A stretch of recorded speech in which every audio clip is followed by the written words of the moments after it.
By day, I was Sarah Evans, the most competent paralegal at Monroe and Stone. My boss, Michael Stone, a senior partner with silver hair and sharp eyes, treated me as something I'd never been at home. An equal. Sarah, he'd say, handing me a complex brief with margins full of his. Notes, your summaries are flawless. I trust your eyes on this more than anyone's. His voice carried weight, certainty. He saw something in me that no one else did. He saw potential. I remember the first time he said it. We were in his office, late on a Thursday.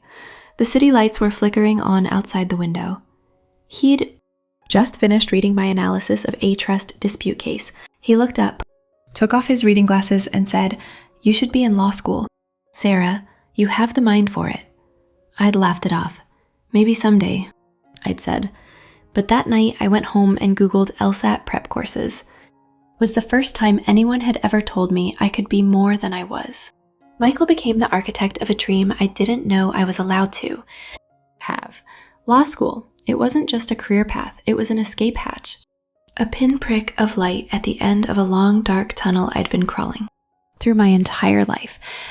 But every night I left that world behind. I walked through the front door of my parents' house, and I became someone else. Just Sarah, the family ATM. The invisible cog in a machine designed to serve everyone but me. Dinner was the nightly performance. The stage was set. My father, Robert Evans, at the head of the table, presiding like a king. My mother, Linda, to his right, her smile perfect and hollow. My younger brother, Ryan, across from me, his phone perpetually in his hand. "Dad," Ryan said one night, not looking up from his screen, "my buddy just got a new Rolex, the Submariner Black Dial. We should look into that." He scrolled casually as if he were discussing the weather. My father, cutting into a steak, just nodded. "We'll see, son. We'll see." There was no hesitation. No, maybe you should save up for it. No. You need to work for things. Just "we'll see." Which, in our house, meant yes. My mother turned her gaze to me. Her smile was practiced, the kind that never reached her eyes. "Sarah, honey," she said, her voice syrupy. "Your brother needs help finding a job. With your connections at the firm, you should look around for him." I set down my fork. Slowly. "I'm a paralegal, Mom, not a recruiter." "Don't be difficult, Sarah," she said, her tone sharpening just slightly. "He's your brother. Family. Helps family." Ryan didn't even look up. I wanted to say, he's 24 and has never held a job for more than 3 months. I wanted to say I got my position because I worked my ass off, not because someone handed it to me. Instead, said nothing. I just picked up my fork again. I'd learned a long time ago that speaking up only prolonged the performance. Later, in my room, the smallest bedroom in a 4-bedroom house, I'd sit at my desk and trace the spines of my LSAT prep books. Logic games, reading comprehension, analytical reasoning. They were my contraband, my secret rebellion. I'd hidden the acceptance letters from other law schools in a drawer, backup plans, escape routes. But Georgetown was the dream. Georgetown Law was the door I wanted to walk through. Law school wasn't just about a career. It was survival. It was proof that I existed. I thought about the classroom, 4th grade, parent-teacher conferences. I'd spent weeks preparing a presentation on the solar system. I'd made a model, painted each planet by hand, memorized distances and orbital periods. I was so proud. The day came. I sat in the front row, clutching my presentation folder. Other kids' parents filled the room. My desk in the 2nd row by the window had 2 empty chairs beside it. My teacher, Mrs. Calloway, kept glancing at them. Door. At me. At the door again. They never came. My father had taken Ryan to a soccer game 2 towns over. He's got a scout coming. That had set that morning, ruffling. Ryan's hair. This is big for him, Sarah. You understand. I understood. I always understood. I sat in that classroom surrounded by family and felt the weight of those 2 empty chairs like stones in my chest. Mrs. Calloway tried to smile at me. I smiled back. I presented my project to an empty space and pretended it didn't matter. But it did. It always did. Michael's words echoed differently after that memory. I trust your eyes on this more than anyone's. He trusted me. He saw me at the law. Firm. I wasn't invisible. I wasn't the spare daughter, the backup plan, the built-in support system for the golden child. I was Sarah Evans, the paralegal who could dissect a case file in half the time it took. Anyone else. I mattered there. I needed that escape hatch. Desperately. I remembered my grandmother, Margaret Evans. She was my father's mother, but she'd never bought into his worldview. She was a small, fierce woman with silver hair always pulled into a bun and hands that smelled like lavender hand cream. When I was 12, she'd slipped me a $100 bill on my birthday. We were alone in the hallway, outside the living room where the rest of the family was eating cake. She pressed it into my palm, folded my fingers over it, and leaned. Close. Her voice was a whisper, but it burned with intensity. You're a smart girl, Sarah. Don't let anyone tell you otherwise. Her eyes, pale blue and sharp, locked onto mine. This house doesn't see you. But I do. I'd nearly cried. I'd clutched that bill like a lifeline. It was the first time anyone had ever told me I was smart, that I was seen. But my father saw it too. An hour later, he found me in my room. What's that? He asked, nodding at the bill in my desk. Grandma gave it to me for my birthday. He held out this hand. I'll hold on to that for you, Sarah, for safekeeping. I handed it over. I was 12. I didn't. No, I was allowed to say no. A week later, Ryan had a brand new bike, red and chrome, with shocks and gears he didn't need. He rode it up and down the driveway, whooping. I watched from my bedroom window. My father stood on the porch, arms crossed, smiling. He caught May looking and waved me down.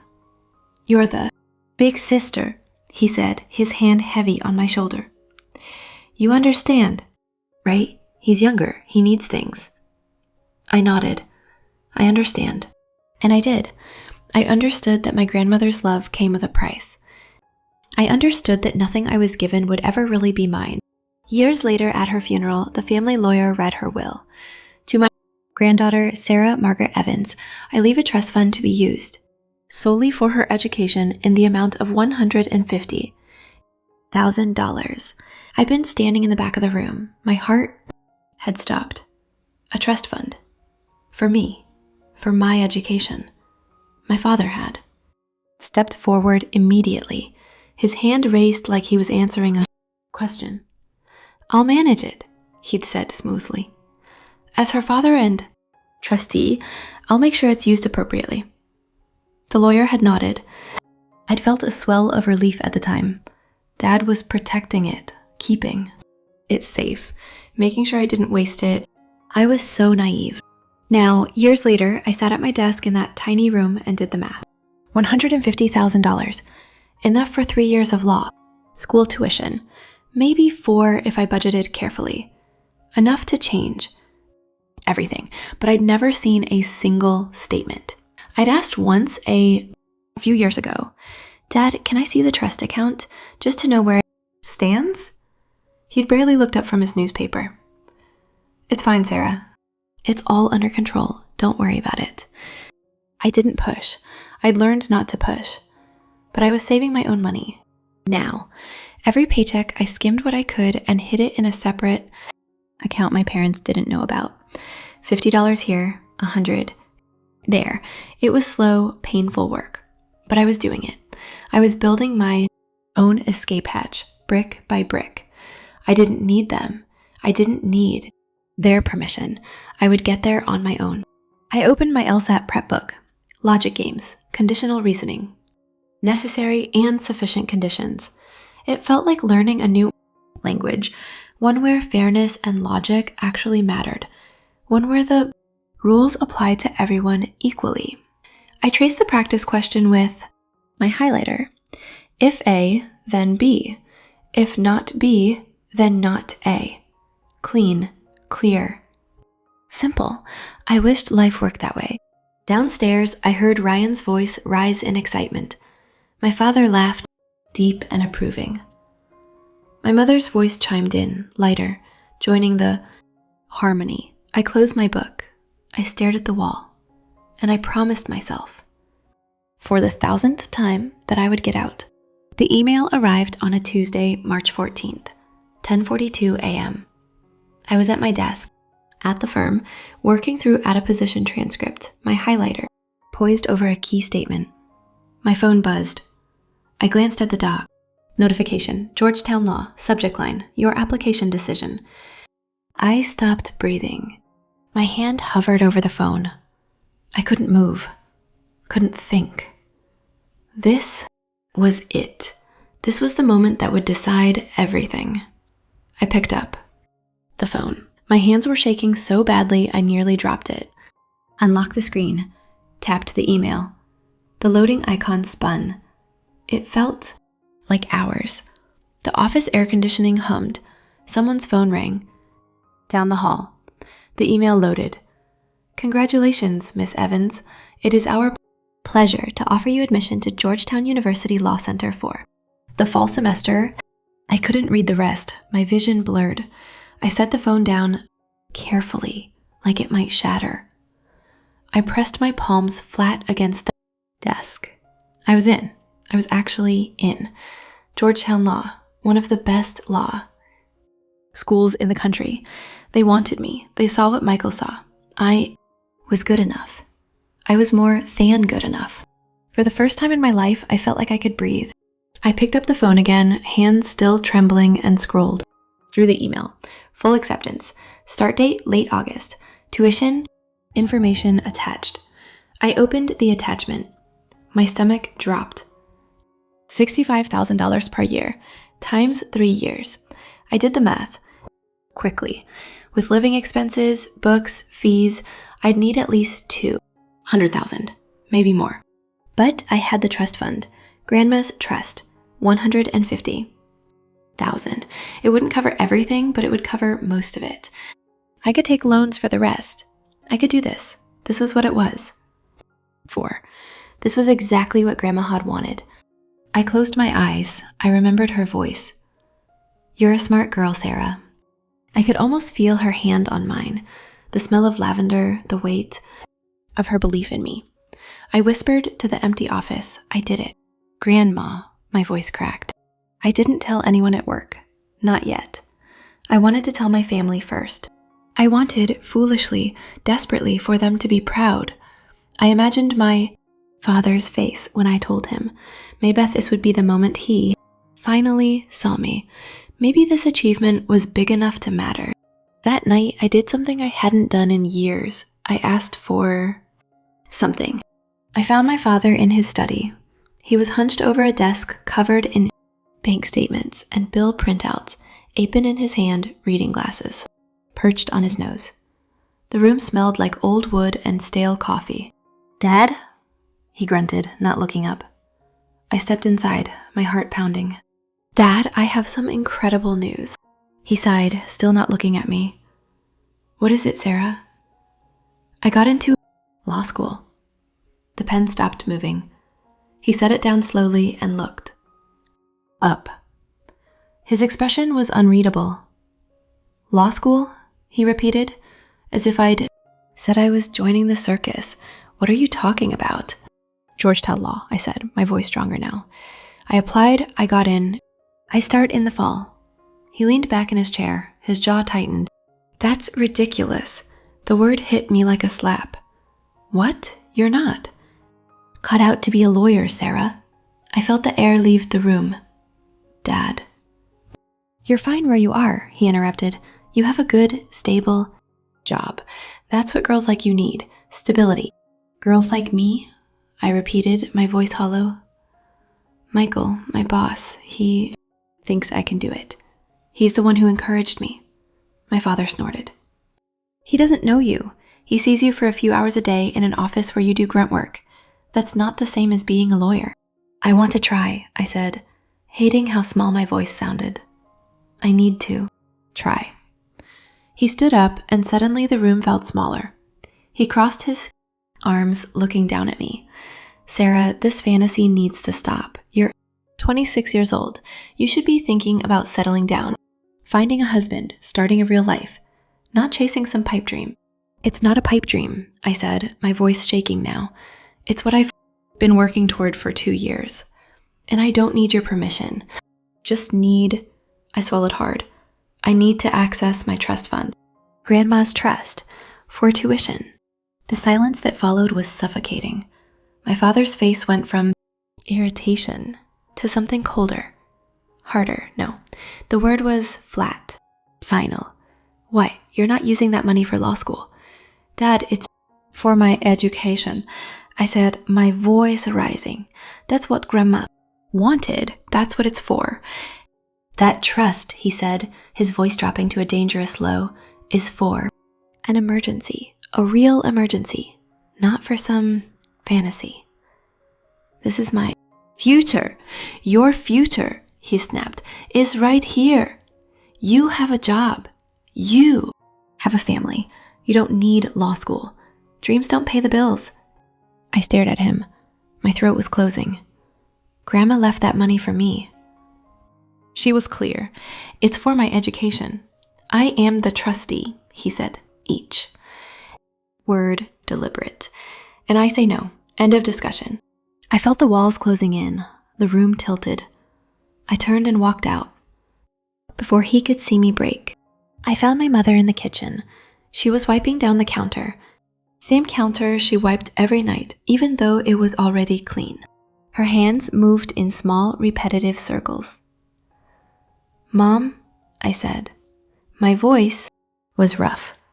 She looked up, her expression wary. What's wrong, honey? I told her everything. The acceptance letter, the trust fund, Dad's refusal. His words.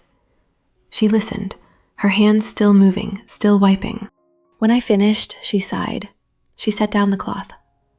Your father knows. Best, Sarah. It felt like a door slamming shut. He said I'm not cut out for it. I said, my voice breaking. He said, it's a fantasy. She looked at me, finally, and I saw something in her eyes. Not sympathy, not support. Fear. Well, she said slowly, maybe he has a point, honey. I felt the ground shift under me. What? Law school is a big commitment, she said, picking up the cloth again. It's expensive, it's stressful, and besides, she attempted a smile. It looked painful. If you go off to law school, you'll never find a husband. You'll miss your chance. Men don't like women who are too ambitious. I just stared at her. You're 26, she continued. Your clock is ticking. Wouldn't you rather focus on building a family, a real life? I felt numb, hollow. I thought you'd be proud of me. She patted my arm. We are proud, honey. We just want what's best for you. She turned back to the counter. The conversation was over. I went to my room. I sat on the edge of my bed. The acceptance letter still pulled up on my phone. The words blurred. I didn't cry. I'd learned a long time ago that crying didn't help, but I felt something inside me crack. A fissure, deep and cold, running through the foundation of everything I thought I knew. My phone buzzed. A notification. Instagram. Ryan had tagged me in a post. I almost ignored it, but something made me open it. It was a video posted 2 days ago. How had I missed it? The video started with a close-up of Ryan's grinning face. Yo, check. This out, he said, the camera shaking. The view swung around. Red. Leather seats, a sleek dashboard, chrome accents. The camera panned to the steering wheel, a Corvette logo, then out the windshield. The engine roared. Ryan whooped. Dad came through! On my way to success now! Thanks, Pops. The video ended. I stared at the screen. I watched it again. The red leather, the chrome, the Corvette logo. I scrolled down to the caption. Dreams do come true when you have the best dad ever. #blessed, #new ride, #Corvette love. The post was from March 12th, 2 days ago, one day after I'd told my father I was applying to law school. One day before he told me the grade, trust was only for emergencies. I opened a new browser tab. I searched Corvette price. The results. Loaded. A new Corvette, base model, $65,000. I felt cold. $65,000. The exact cost of 1 year of law school. The same day my father told me I wasn't cut out to be a lawyer, he bought my brother a sports car with my money. I set the phone down. My hands weren't shaking anymore. The numbness was gone. In its place was something else. Something sharp. Something clear. This wasn't neglect. This wasn't favoritism. This was theft. I picked up my phone again. I didn't cry. I didn't scream. I opened my work calendar and scrolled to the next available slot. I made an appointment. Michael, I typed, my fingers steady now. I need to ask you about a hypothetical case. It involves breach of fiduciary duty. I hit send. I stared at the ceiling, and I felt, for the first time in my life, the cold clarity of rage. Michael's office door was already open when I arrived the next morning. He looked up from his laptop, saw my face, and immediately gestured for me to sit. Close the door, he said. His tone was different. Not boss to employee. Lawyer to client. I sat down. I placed my phone on his desk, the Corvette video still paused on the screen. This is my brother, I said. The car was purchased 2 days ago. The down payment came from my trust fund. Michael picked up the phone. He watched the video once, twice. His expression darkened with each loop. He set the phone down carefully. This isn't hypothetical, is it, Sarah? I shook my head. He leaned back, his fingers steepled under his chin. Walk me through it from the beginning. So I did. I told him about my grandmother's will, the trust fund, my father's role as trustee, the years of vague reassurances, the law school acceptance, the refusal, the Corvette. I kept my voice steady. I laid it out like a case file. Facts, evidence, timeline. When I finished, Michael was silent for a long moment. Then he leaned forward. Sarah, this isn't breach of duty. This is embezzlement. It's a crime. The word hung in the air. Your father is the trustee of a fund designated solely for your education. He used that money to buy a luxury car for your brother. That's not mismanagement. That's theft. I felt something loosen in my chest via validation. Can I prove it? I asked. Have you seen the trust statements? Not in years, I admitted. He always said they were fine. I trusted him. Michael nodded slowly. Okay, here's what we do. First, you request a full accounting, formal written request. You're the beneficiary. You have a legal right to see every transaction, every statement, every withdrawal. He pulled out a legal pad and started writing. Second, document everything. Gather evidence, social media posts, bank records, if you can access them, receipts, anything that shows where the money went. What if he refuses to show me the statements? I asked. Then we file a petition with the probate court to compel him. But Sarah, he looked at me, his gaze serious. If we do this, there's no going back. Your family will know. This will destroy your relationship with them. There's no relationship to destroy, I said quietly. There never was. He nodded. Good. Then let's get to work. For the next 2 weeks, I lived a double life. By day, I was still Sarah the paralegal, summarizing briefs, filing motions, answering phones. By night, I became someone else, a forensic accountant, a detective, a hunter. I started with what I had. I pulled out the old trust documents I'd been given at my grandmother's funeral. The original trust agreement. It was clear to be used solely for the education of Sarah Margaret Evans. Note family expenses, note emergencies, education. I photographed every page. Then I went digital. I created a spreadsheet, a timeline. I combed through Ryan's Instagram, Facebook, Twitter. I screenshotted every post that showed a purchase, a trip, a new item. I cross-referenced the dates with my own records. The dates I'd asked my father about law, school, the dates I'd been told there wasn't enough money. March 12th, Corvette, Ryan's post. Thanks, Pops.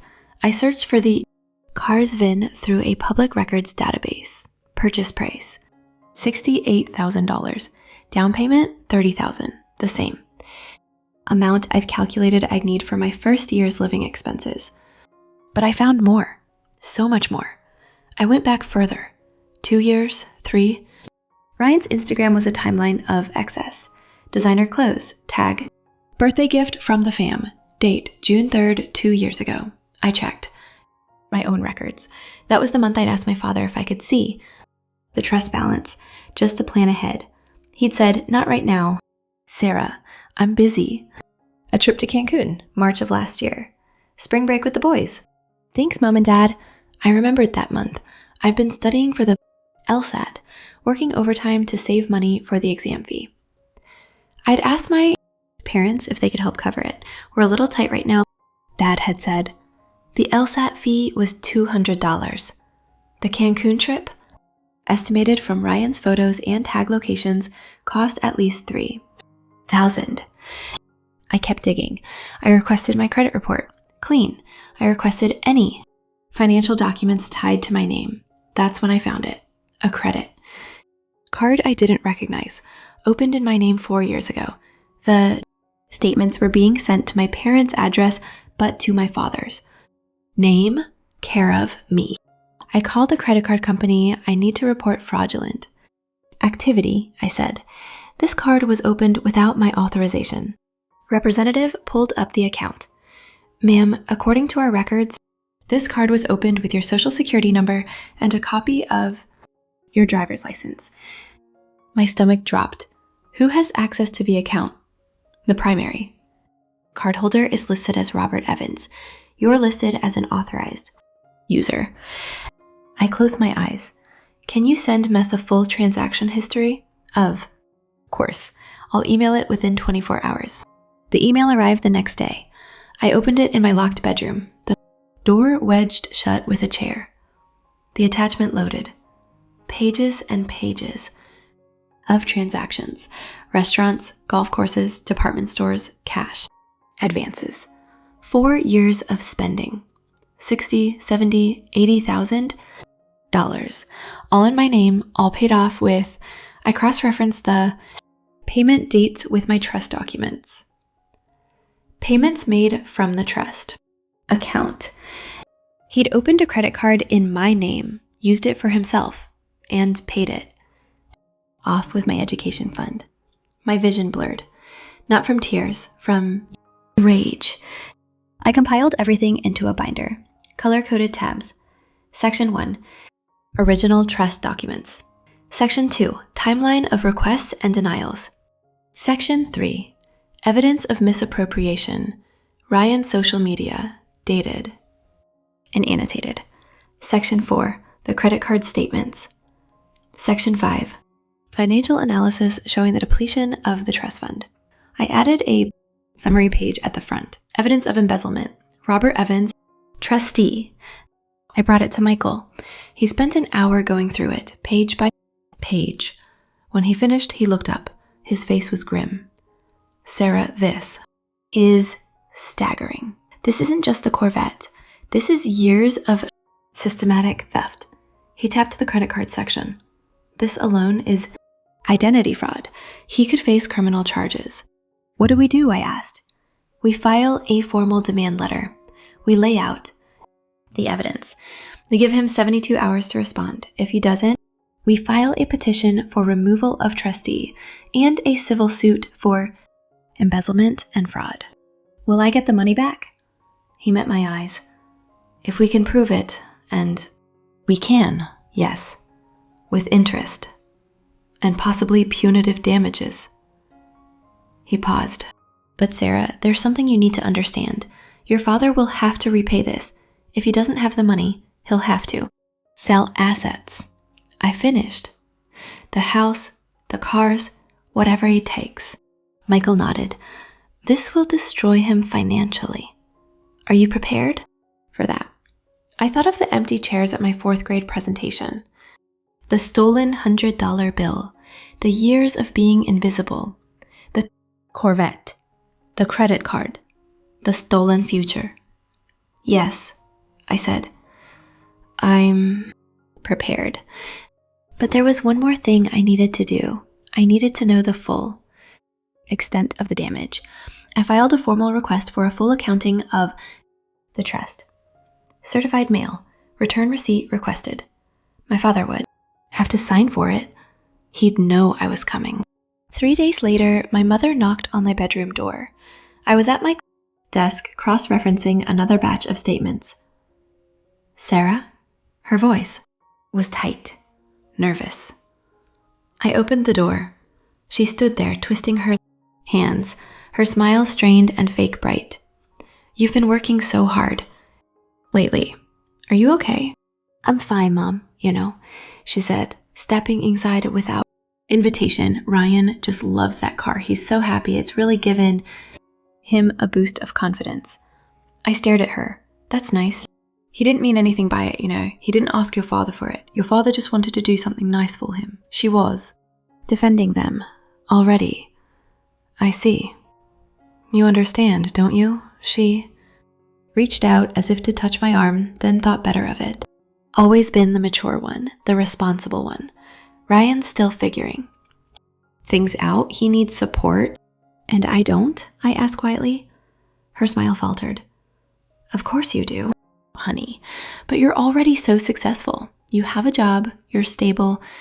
Ryan needs help getting on his feet with a Corvette. It's just a car, Sarah.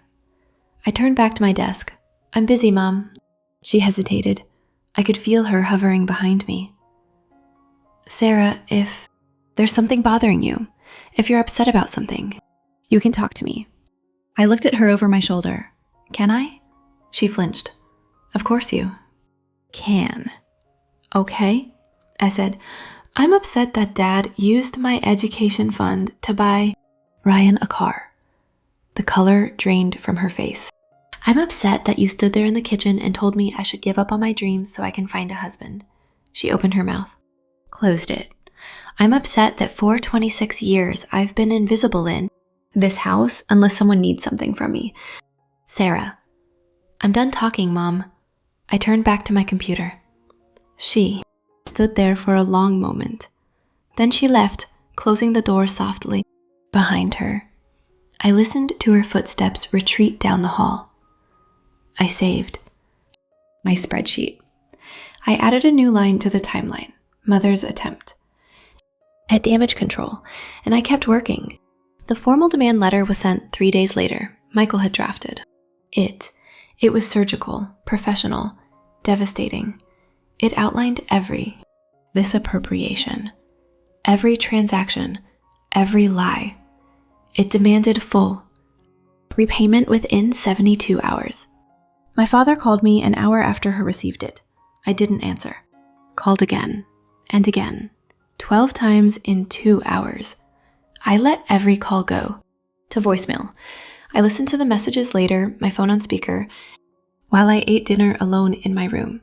Sarah, what the hell is this? Call me back right now. You ungrateful.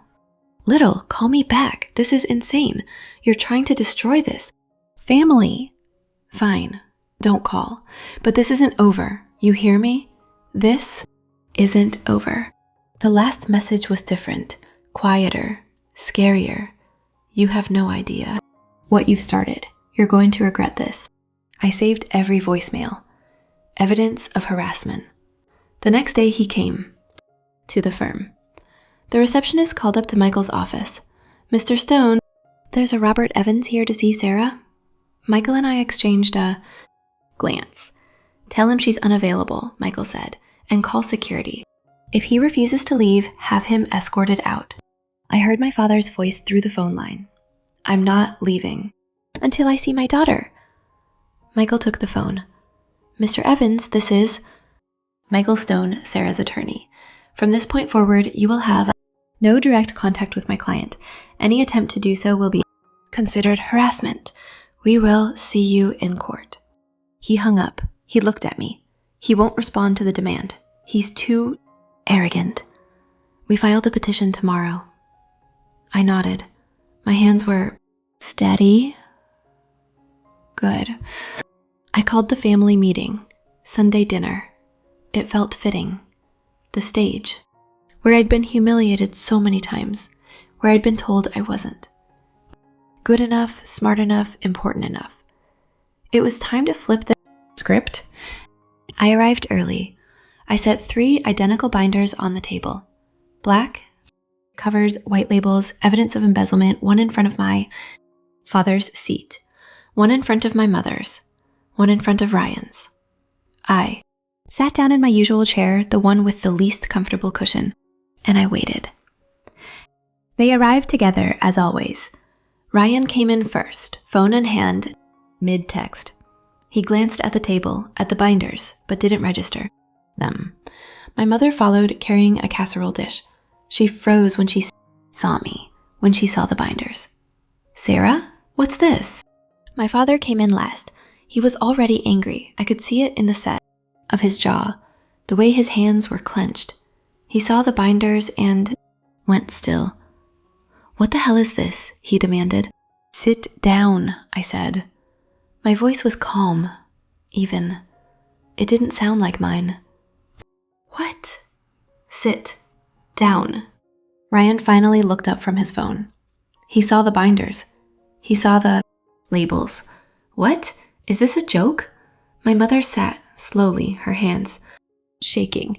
My father remained standing. I'm not sitting down for this circus. Then stand, I said. But you're going to listen. I stood up. I picked up my own copy of the binder, the one I'd kept on my lap. This, I said, my voice echoing in the sudden silence, is a complete record of illegal withdrawals from my trust fund, the fund my grandmother left for my education. Ryan snorted. What? Dad, what's she talking about? My father's face went from red to purple. How dare you? It includes, I continued, speaking over him, the down payment and monthly payments for Ryan's Corvette. Ryan's smile vanished. What? No, Dad bought me that car. He said what, Ryan? That it was a gift? He didn't tell you where the money came from? Ryan looked at my father. Dad? My father slammed his fist on the table. Silverware jumped. You haven't right to do this. I have every right. I said, I'm the beneficiary. It's my money. It's family money, he roared. I'm your father. I have a right to manage it. You don't have a right to steal it. The word hung in the air. Steal. My mother gasped. Sarah, how could you say that? Your father would. Never. Open the binder, Mom. She did, her hands shaking. The first page was a summary, a chart. Withdrawals and their purposes. Corvette down payment, $30,000. Corvette monthly payments, $800 per month. Credit card payments, Robert Evans, $67,000 over. 4 years. Cancun trip, $3,000. Designer purchases, $12,000. My mother's face went pale. She looked up at my father. Robert, it's lies, he said, his voice shaking with rage. She's made this up. She's always been jealous of Ryan. She's always been a manipulative little... It's not lies, I said. I pulled out a single sheet, a bank statement. This is from the trust account. March 12th. Withdrawal, $30,000. Purpose, car purchase. I pulled out another sheet. Ryan's Instagram post, the Corvette, same day. Ryan stood up, knocking his chair back. I didn't know. I swear, I didn't know. Dad just said he wanted to get me a car. I didn't ask. Where the money came from? He looked at my father, his face panicked. Right, Dad? Tell her. I didn't know. My father lunged for my binder. He grabbed it off the table and hurled it against the wall. Pages scattered everywhere. This family is over. He screamed. Do you hear me? You've destroyed this family. No, I said, my voice shaking but firm. I reached into my bag and pulled out a single document. I placed it on the table. This family destroyed itself a long time ago.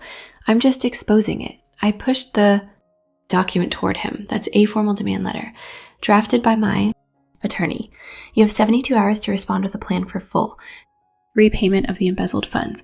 If you don't, we file a petition for your removal as trustee and a civil suit for embezzlement, fraud, and identity theft. My mother stood up, her chair scraping. Identity theft? Sarah, what are you talking about? Ask him about the credit card he opened in my name, I said, not taking my eyes off my father, the one he's been using for 4 years. She turned to him, her eyes wide. Robert? He said nothing. His face was a mask of rage and fear. I picked up my bag. 72 hours, I said. After that, this stops being a family problem. It becomes a legal one. I walked out. Behind me, my father's voice exploded. Get back here! Sarah, you get back here right now. I didn't look back. I got in my car. I drove to Michael's house. He'd offered to let me stay there until things calmed down. They won't calm down, I'd said. I know, he'd replied, but you need a safe place anyway. The calls started that night. My father screaming, threatening, demanding I come home. I let them all go to voicemail. 12 calls. 15, 20, then my mother. Her voice was cold. You've humiliated us, Sarah. How could you do this to your own family? Didn't respond. Then Ryan. Sarah, please, I didn't know. You have to. Believe me, I didn't know. Please don't do this. I turned off my phone. I sat in Michael's guest room staring at the ceiling, and I felt nothing. No guilt, no regret. Just a cold, clear certainty. I'd done the right thing. The only thing. 72 hours passed. No response. Michael filed the petition. Hearing was set for 3 weeks out. The mediation room was small and suffocating. Beige walls, a long table, fluorescent lights that buzzed overhead. My father, mother, and Ryan sat on one side with their lawyer, Aman in a too-tight suit named Derek Pullman. Michael and I sat on the other. The mediator, a woman named Judge Harris, sat at the head. She looked tired. Pullman went first. His voice was smooth, condescending, practiced. Your Honor, this is a simple family misunderstanding, a disagreement over money, nothing more. I gestured toward my father, who was trying to look paternal and concerned. Mr. Evans has been managing his daughter's trust fund for years, a Sonny-loving father would. He made financial decisions he believed were in the family's best interest. Judge Harris glanced at the binder in front of her. The family's best interest, not the beneficiaries. Pullman smiled. Your Honor, family. Funds are often used for family purposes. Mr. Evans was ensuring the well-being of all his children, not just one. The trust explicitly states the funds are for Sarah's education.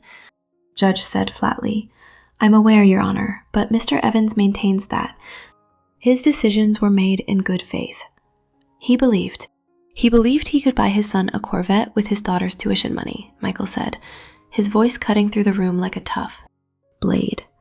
Pullman's smile tightened. Mr. Stone, let's not resort to inflammatory language. Inflammatory? Michael opened his own binder. Your Honor, let's look at the facts. On March 11th, my client formally requested access to her trust fund for tuition. She'd been accepted to law school. The request was denied. He pulled out a copy of my email to my father, printed, dated, time-stamped. Mr. Evans told her the money was for emergencies only. Judge Harris leaned forward. And the next day, Michael pulled out the next document, a bank statement, March 12th, a withdrawal of $30,000 from Sarah's trust account. Same day, a down payment was made on a 2023 Chevrolet Corvette, registered to Ryan Evans. The room went silent. Pullman shifted in his seat. My father stared at the table. Judge Harris looked at them. Mr. Evans, is this accurate? My father's jaw clenched. He looked up, his eyes meeting mine for the first time. There was hatred there. Pure, undiluted hatred. I am her. Father, he said slowly. I have spent 26 years providing for her, feeding her, clothing her, putting a roof over her head. That. Money is as much mine as it is hers. That's not how a trust works, Michael said. It's not family money. It's Sarah's money, held in trust for a specific purpose. You violated that trust. I managed it, my father snapped. I kept it safe. You stole it, I said. My voice was quiet, but it carried. Everyone turned to look at me. My father's face twisted. I didn't steal anything. I made decisions. I'm the trustee. You're right, I said. I stood up. My hands were steady. You are the trustee, or you were. Do you know what fiduciary duty means? He glared at me. I didn't wait for an answer. It's the highest standard of care under the law. It means you have a legal and ethical obligation to act solely in the best interest of the beneficiary. Not yourself, not Ryan, me. I pulled out another document. The credit card statements. You opened a credit card in my name. You used it for 4 years. Golf.restaurants. Cash advances. You racked up $67,000 in debt, and you paid it off with my trust fund. My mother let out a small sound, almost a whimper.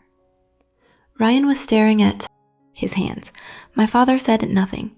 You didn't manage my money, I continued. You stole it. You used it to fund your lifestyle, to buy Ryan whatever he wanted. And when I asked for what was mine, for what?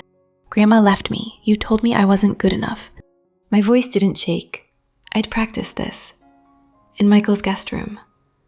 In front of the mirror, over and over. You told me I wasn't cut out to be a lawyer, that I should focus on finding a husband, that I was naive about money. I stepped closer to the table. But I'm not naive. I know exactly what you did, and I know what it's called. Embezzlement, fraud, theft. Judge Harris cleared her throat. Mr. Evans, do you have any response? He exploded. He shot to his feet, his chair clattering backward. She's manipulative. She's always been like this. She manipulated her. Grandmother cozied up to her for money. She's always looked down on us, thought she was better than us. This is her trying to destroy me. He pointed a shaking finger at me. She's a liar. She's twisting everything. I'm her father. I deserve respect. Judge Harris's expression hardened. Sit down, Mr. Evans. He sat, slowly, breathing hard. She turned to Michael. Counselor, your recommendation. Full repayment of all embezzled funds, including the credit card debt, reimbursement of legal fees, punitive damages for breach of fiduciary duty, and immediate removal of Robert Evans as trustee. Judge Harris nodded. She looked at my father. Mr. Evans, based on the evidence presented, I'm ruling in favor of the petitioner. You are hereby ordered to repay the full amount of $137,000 within 90 days. You will also pay punitive damages in the amount of $25,000. You are removed as trustee, effective immediately. The room was silent. My father's face went slack. My mother covered her mouth. Ryan looked like he might be sick. Judge Harris continued. If you fail to comply, Miss Evans is within her rights to pursue criminal charges for embezzlement and identity theft. Do you understand? My father said nothing. Mr. Evans, do you understand? Yes, he whispered. This hearing is adjourned. I stood up. My legs were shaking. Michael put a hand on my shoulder. "You did it," he said quietly. I nodded. I couldn't speak. We walked out of the room. Behind us, I heard my mother's voice, high and panicked. "Robert, what are we going to do? We don't have that kind of money." I didn't look back. It took months, 90 days for their payment, but months for everything else, for the pieces to fall where they would. My father had to sell the house, the 4-bedroom house I'd grown up in, the house where I'd sat in the smallest room and dreamed of escape. Felt nothing when I heard. Michael told me over coffee. The sale went through yesterday, he said. He nodded. "Okay. Are you okay?" asked. I thought about it. "Yeah," I said. "I am." The Corvette was repossessed. I didn't take pleasure in it, but didn't feel guilty either. Ryan had posted about it on Instagram. Not. The repossession, of course. Just a vague post. Sometimes life throws. You curveballs. Time to reassess Andre build. The comments were full of sympathy. "You got this, bro. Keep your head up." No one knew. Real story. I didn't enlighten them. They moved into a 2-bedroom apartment across town. The 3 of them, cramped together. The family they'd been so desperate to protect, now, contained in a small, suffocating space. I wondered if they blamed each other. I wondered if my mother finally saw my father for what he was. I'd never know, and I didn't care. My mother called me one last time. I didn't recognize the number. Answered without thinking. Sarah. Her voice was venom, pure distilled. Hatred. "Are you happy now?" I didn't respond. "You have all that money. We have nothing. We're living in a cramped apartment. Your father can barely look at me. Ryan can't find a job because he's depressed. Are you satisfied?"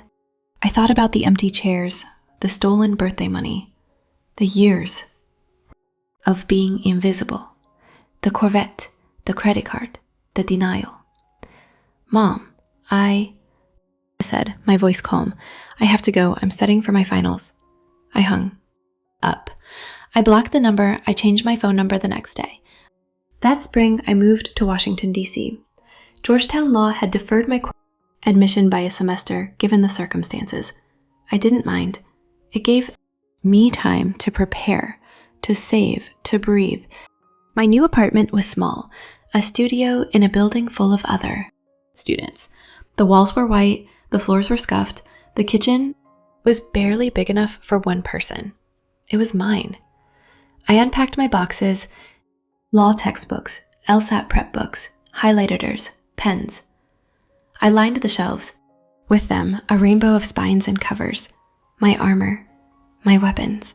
Michael had sent me a gift. It arrived the day I moved in. A flat package, carefully wrapped. I opened at it. Inside was a frame, black wood, simple and clean. Inside the frame was a copy of the court order. Judgment. Robert Evans ordered to repay $137,000 plus $25,000 in punitive damages. At the bottom, Michael had written a note in his precise handwriting. "For your new office, future colleague, you earned this. M." I hung it on the wall above my desk. I stepped back and looked at it. It wasn't just a piece of paper. It was proof. Proof that I'd fought. Proof that I'd won. Proof that I existed. I opened my first law school textbook, Contracts. I picked up my highlighter, uncapped it, and started reading. The words were dense, technical, beautiful, an agreement between 2 parties, supported by consideration, creating enforceable obligations. I thought about my grandmother. I thought about the trust she'd placed in me. The literal trust, yes, but also the other kind. The belief that I could be more, that I was worth investing in. I whispered to them. "Empty apartment. I did it, Grandma. I kept my promise." Outside, the city hummed. Cars honked. People shouted. Life moved. Forward. I turned the page. I kept reading. And for the first time in my entire life, I felt free. Not just free from my family. Free from the weight of being unseen, free from the cage I'd been born into. I was Sarah Evans, Georgetown Law, class of 2028. I was a lawyer in training. I was the girl who'd fought back, and I'd won. I smiled. I picked up my highlighter, and I got to work.